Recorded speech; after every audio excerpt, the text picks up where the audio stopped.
Atacor 10 mg, generic name, atorvastatin, is a medication used primarily to lower cholesterol levels and reduce the risk of heart disease.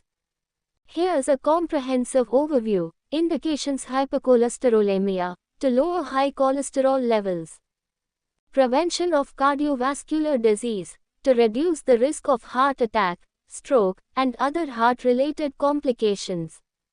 Mechanism of action: Atacor, atorvastatin, belongs to a class of drugs known as statins, HMG-CoA reductase inhibitors.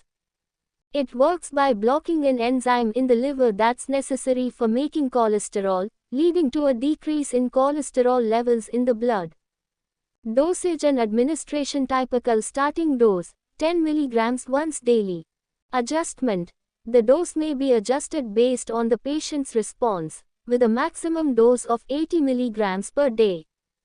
Administration: can be taken with or without food, at any time of the day. Side effects: common side effects: headache, nausea, muscle pain, joint pain. Serious side effects: rare, liver problems, e.g., jaundice, dark urine, muscle problems, e.g., unexplained muscle pain, tenderness, or weakness, allergic reactions, e.g., rash, itching, swelling. Precautions: liver disease: patients with active liver disease or unexplained persistent elevations of hepatic transaminase levels should not use atorvastatin. Pregnancy and breastfeeding: Atacor is contraindicated in pregnancy and should not be used by breastfeeding mothers. Drug interactions: caution with other medications such as other cholesterol-lowering drugs, certain antibiotics, antifungals, and some antiviral medications. Monitoring: liver function tests, recommended before starting therapy and periodically thereafter.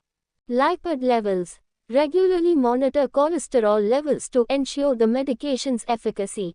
Patient advice: lifestyle changes: patients should adhere to a cholesterol-lowering diet, exercise regularly, and avoid smoking. Alcohol consumption: limit alcohol intake, as it can increase the risk of liver problems. Always consult a healthcare provider for personalized medical advice and before starting or stopping any medication.